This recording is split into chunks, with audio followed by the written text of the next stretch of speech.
अस्सलाम वालेकुम, hello everyone. कैसे हैं आप सब? उम्मीद करती हूँ कि आप सब बिल्कुल खैरियत से होंगे और अल्हम्दुलिल्लाह मैं भी बिल्कुल ठीक-ठाक हूँ। मैं शबनम खान अपने चैनल शबनम टॉक टॉक पे हाज़िर हूँ। इस भगोड़ी को इसकी औकात दिलाने के लिए, इस काले कौवे को इसकी औकात दिलाने के लिए, क्योंकि काला कौवा बहुत ज़्यादा बोलता है, बहुत ज़्यादा मतलब ओवर एक्टिंग करता है और करवाता है इस भगोड़ी से। खैर इस भगोड़ी से करवाने की क्या ज़रूरत है? भगोड़ी तो खुद पाकिस्तानी एक इंडी का घुसकर घुसपैठिया बैठ गई है और जब से ये एक्टिंग करी है, एक्टिंग तो ये कर ही रही है। एक्टिंग के बारे में हम यहाँ पर बता भी रहे कि किस किस जगह ये क्या क्या कांड कर रही है, एक्टिंग कर रही है, किस तरह के ये हरकतें कर रही है। लेकिन पता है क्या कि भारत में जो कुछ लोग हैं जो उसको सपोर्ट करते हैं, उनकी आंखें खुली ही नहीं रही है, उनकी आंखें खुल के ही नहीं दे रही है कि ये भगोड़ी किस तरह पूरी आवाम को यानी भारत के लोगों को उल्लू बना रही है। लेकिन उनके जो चंद चाटुकार है ना, उन चाटुकारों में इजाफा होता चला जा रहा है। इस केस से काफी लोग जो है ना वो उसकी तरफ चले जा रहे हैं, यानी कि हैदर भाई को धोखा दे रहे हैं, बल्कि धोखा दे रहे थे जिनका राज फाश हो चुका है। लोग अब ये बात कहते हैं कि ये केस जो है पाकिस्तानी यूट्यूबर्स ने खराब की है। पाकिस्तानी पैनलों पे बैठने ने हैदर ने मोमिन मलिक सर से इस तरह बात किया, उनका बिहेवियर जो है वो बिल्कुल ठीक था। लेकिन वहां पे बात करेंगे कि किस तरह मोमिन मलिक सर ने इस बात को संभाला और बात बिल्कुल खराब नहीं हुई। इस केस से मोमिन मलिक सर बिल्कुल भी पीछे नहीं हटे। आज भी बैक कैमरा, क्योंकि आप वो लाइव नहीं करते हैं, अब वो सोशल मीडिया पे नहीं आते हैं और उनका ये जो फैसला है ना बहुत अच्छा फैसला है। हमें कम से कम ये फैसला उनका बहुत अच्छा लगा कि वो अब आकर कोई अपडेट नहीं देते, क्योंकि जब भी वो अपडेट देते थे ये जो भगोड़ी है ना ये होशियार हो जाती थी और फिर इस केस को बिगाड़ने के लिए इसके जो एपी भैया और सैया है ना वो सर तोड़ जोड़ कोशिश में लग जाते थे और केस को खराब कर देते थे। जो अब वो जो मोमिन मलिक सर ने फैसला लिया वो अब आकर कोई अपडेट नहीं देते, लाइव नहीं करते हैं, अब ऑफ कैमरा यानी बैक कैमरा रहकर अपना केस जो है वो लड़ रहे हैं और हैदर भाई के केस पे मेहनत कर रहे हैं। सो हमें उनसे कोई शिकायत नहीं है, उनसे कोई भी गिला नहीं है, क्योंकि वो एक वकील होने के नाते जो काम कर रहे हैं बिल्कुल सही कर रहे हैं। ना ही वो अपने केस से पीछे हटे हैं, ना ही वो उस केस को छोड़कर कहीं गए हैं, क्योंकि कुछ लोग जो है ना कंट्रोवर्सी क्रिएट कर रहे हैं। वो ये कह रहे हैं ना कि पाकिस्तानियों ने ये सारा केस खराब कर दिया, हैदर भाई ने खुद अपना केस खराब किया है। हैदर भाई मोमिन मलिक सर को इस तरह कहकर इस तरह बात किया उन्होंने लाइव में, तो ये केस बिल्कुल खराब हो गया। मोमिन मलिक सर अब जो लाइव नहीं आते हैं, कोई अपडेट नहीं देते, तो इसका जो कसूरवार है वो हैदर भाई को सब ठहरा रहे हैं कि हैदर भाई ने ऐसा किया, जबकि ऐसी कोई बात नहीं है। खैर इस बात को रखते हैं साइड में, क्योंकि इस बात को लेके हमने 10 बार क्लियर किया है। अभी बात करेंगे इस भगोड़ी की एक्टिंग को लेके, प्रेगनेंसी को लेके। जिस तरह के मैं क्लिप्स आप लोगों के साथ शेयर करती रही हूँ पॉइंट्स वाले, मैं हमेशा पॉइंट्स लेकर आती हूँ, पॉइंट्स पे ही बात करती हूँ। जिस जिस तरह की क्लिप्स में शेयर कर चुकी हूँ और अभी भी यहाँ पे मैंने लगाया हुआ है, आप लोग देख सकते हैं। ये क्या लगता है आप लोगों को कि मैं आज सामने बैठकर बात कर रही हूँ आप लोगों से। ऐसे तो मैं एडिट करके वीडियो आप लोगों से कुछ दिनों से शेयर कर रही हूँ, क्योंकि थोड़ी सी मैं बिजी चल रही हूँ, तो उस हवाले से आज मैं सामने बैठकर आप लोगों से बात कर रही हूँ और मैं ये पूछना चाहती हूँ क्या आप लोगों को लग रहा है कि ये भगोड़ी जो है ये प्रेग्नेंट है? मुझे तो नहीं लगता ये प्रेग्नेंट है। मुझे लगता है कि एक्टिंग कर रही है। और जिस तरह की बात करूं, अगर इसके पेट यानी बेबी टमी की बात करूं, तो ये बेबी टमी बनाना कोई मुश्किल बात नहीं है। आप लोगों को तो पता ही है कि कितनी बड़ी ये एक्टर है और एक्टिंग का इसको बहुत शौक है, ये बहुत एक्टिंग करती है और एक्टिंग में ना अपने आप को ढाल लेती है, क्योंकि ये एक एक्टर बनना चाहती थी। जब ये पाकिस्तान से भाग के यहाँ इंडिया आई थी, वो यही सोच कर आई थी कि हीरोइन बनेगी। ये हीरोइन तो नहीं बनी, ये लब्बू की पत्नी बनी, इस पोपले पपी की पत्नी बन गई है। तो अब जो इसका शौक है हीरोइन बनने वाला, उस शौक को ये सोशल मीडिया पे इस तरह एक्टिंग करके आगे बढ़ाना चाहती है कि इसे कोई भी ऐसा डायरेक्टर देख ले तो उठाकर ले जाए, इसे एक्टिंग करवा ले, इसे फिल्में बनवा ले। हाँ, फिल्मों से याद आया, इसके यार ने ये बात कही थी कि इसको फिल्मों का बहुत शौक है। और अगर इसको कोई बोलेगा ना कि वो जो एक मूवी बनती है, जो फिल्म बनती है, जिसका मैं नाम यहाँ लेना नहीं चाहूंगी, क्योंकि मेरी भी एक अल्फाजों का एक मेरा दायरा है जहां उस दायरे पर रह के मैं बात करूंगी, कि वो फिल्म भी अगर इसको ऑफर आएगी ना करने के लिए तो ये कर लेगी। ये इतनी गिरी हुई महिला है। तो क्या आप लोगों को लग रहा है कि यहाँ पे ये प्रेग्नेंट हो सकती है? जो महिला 3 कंट्री क्रॉस करके अपने 4 बच्चों को लाद भाद के यहाँ आकर बैठी है, वो प्रेग्नेंट होगी, वो बच्चे पैदा करेगी। और उसकी यार ने एक और बात कही थी कि ये कभी प्रेग्नेंट नहीं होगी, कभी भी मां नहीं बनेगी, हिंदू का बच्चा कभी पैदा नहीं करेगी। तो क्या वो ये बात से मुकर सकती है? क्या ये एबी भैया और सैया के घेरे पे ये बच्चा पैदा करेगी, हीरोइन नहीं बनेगी? ना, ये हीरोइन बनेगी, ये बच्चा कभी भी पैदा नहीं करेगी, क्योंकि कर नहीं सकती, इसे हीरोइन बनना है। हाँ, ये जो प्रेगनेंसी है ये एक सवाल है, ये एक सवाल है जो हर कोई सवाल कर रहा है कि क्या वाकई ये सच में प्रेग्नेंट है? लेकिन ये प्रेग्नेंट नहीं है, ये ड्रामा कर रही है, किसी का भी बच्चा ये लेगी। ये जो प्रेगनेंसी किट वगैरह जो भी दिखाया इसने टेस्ट करके, वो सारी चीजें फेक थी।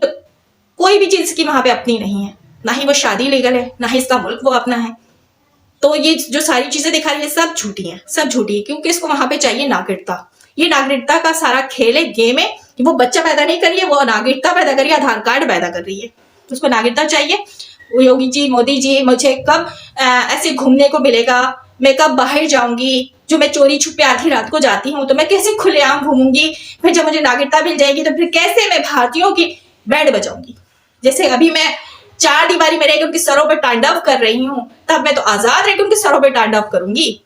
ये है इस भगोड़ी की सोच कि बस उसको नागरिकता तो मिल जाने दो, फिर वो गिन गिन कर हिसाब लेगी उन भारतीयों से जो उस पर उंगलियां उठाते थे, फिर बताएगी कि वो सीमा भगोड़ी है क्या चीज। क्योंकि हमें पता है ना बहुत अच्छे से, हम पाकिस्तानी, ऐसा पाकिस्तानी होने के नाते इस भगोड़ी की अच्छे से औकात जानते हैं कि ये भगोड़ी किस हद तक गिर सकती है और क्या कुछ नहीं ये कर सकती है। और रही बात बच्चों की, तो बच्चों के लिए बिल्कुल भी ये सही माँ नहीं। माँ के नाम पे एक धब्बा है। बात लोग कहते हैं वो माँ है जैसी भी है, बिल्कुल बिल्कुल हम यही तो पूछते हैं उससे कि तुम कैसी माँ है, क्योंकि माँ तो माँ होती है। बहुत दुख हुआ उसके यार के अल्फाज सुनकर कि ये बच्चों को किस तरह मारा करती थी, पीटा करती थी, पाकिस्तान में रहते हुए किस तरह बच्चों पे जुल्म करती थी। ये बच्चों की अपनी खुद की भी सगी नहीं है। मुन्नी को किस तरह उठाकर ये फेंक देती थी बाहर रोड पर, इसको बिल्कुल परवाह नहीं होती थी। जब इसने दरवाजे से या आई थिंक घर से इस तरह फेंका था बाहर, मुन्नी जाकर बाहर रोड पर गिरी थी और इसके मुंह से खून आ रहा था, ब्लड आ रहा था। इसके यार ने बताया, ये इसका यार होटल में बैठा देख रहा था, फिर दौड़ा भागा आया और बच्ची को उठाता है। लेकिन इस भगोड़ी को जरा से भी फिक्र नहीं, जरा सी भी परवाह नहीं उन बच्चों की। बच्चों को तो ये पालती नहीं थी, बच्चों को तो ये पका कर खिलाती ही नहीं थी। बात हम करते हैं ना इसकी कुकिंग की, किस तरह के खाने बनाती है, किस तरह ये कुकिंग करती है, इसकी कुकिंग का अंदाज देखकर हमें गुस्सा आ जाता है कि खाना इस तरह बनता है। भाई इसी तरह नहीं बनता है। बात यह है कि खाना इसने कभी बनाया नहीं था पाकिस्तान में, खाना तो रीमा बनाती थी। ये सिर्फ घुमा करती थी, पूरे जगह घूमती थी, आवारगी करती थी अपने यारों के साथ। बच्चे जो है रीमा पालती थी, खाना वो पकाकर खिलाती थी, और जब ये अपने साथ बच्चों को रखती थी और बच्चों के खानों की जरूरत होती थी टाइम से, तो सिर्फ बाहर से खाना मंगाकर बच्चों को खिला दिया करती थी। वो चाहे बिरयानी हो, जिंगर बर्गर हो, अंडे वाला बर्गर हो, या चिकन रोल हो, या समोसे हो, सारी चीजें वो बाहर से बच्चों को मंगाकर खिलाती थी, अपने हाथ से नहीं पकाती थी। और जो ये चाय की बात करती ना, गुड़ वाली चाय, वो चाय तक ये घर पर नहीं बनाती थी, ये होटल से मंगाकर पिया करती थी। इसीलिए इसी आजादी के लिए इसने गुलाम हैदर को दुबई भेजा था। उसके दुबई जाने के बाद इसने बहुत अय्याशा की है। इतने साल ना ये यार के साथ रही, और वो जो यार बात कर रहा था कॉल पे, बता रहा था किसी पत्रकार को, तो बिल्कुल हकीकत बता रहा था। 110% वो बिल्कुल सच कह रहा था कि भगोड़ी किस किस्म की औरत है, एक अय्याश परस्त औरत है।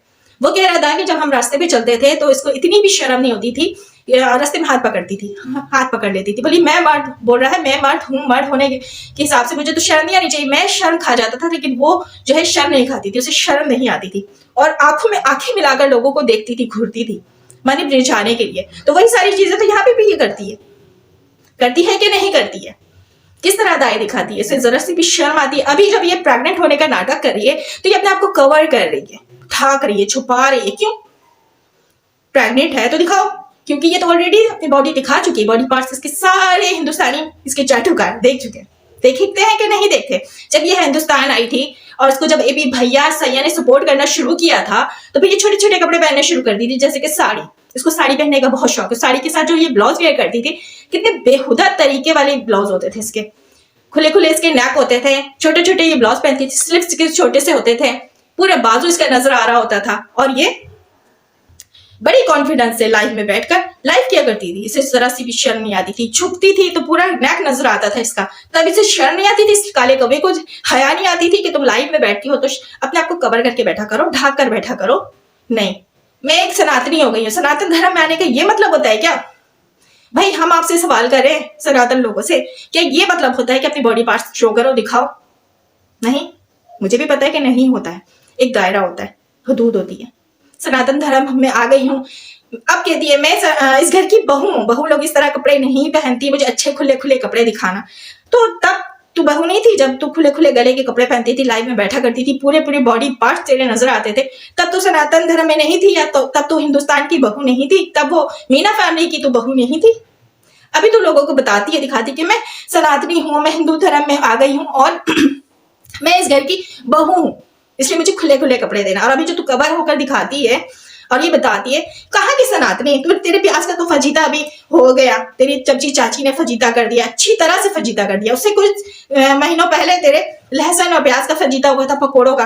तूने पकोड़े बनाए थे लहसुन और प्याज ऐड करके, तूने लाइव में बोल दिया था मीनू पप्पी काला कौवा पोपला जो है ना साइड हो जाता है जब तूने ये अल्फाज बोला था, और इशारे करता है तो कहती क्या हुआ, तेरे राज तो फाश तब भी हुए थे। और हम हर बार यही कहते हैं कि तू सनातन धर्म का मजाक उड़ा रही है, मुसलसल मजाक उड़ा रही है, मुसलसल।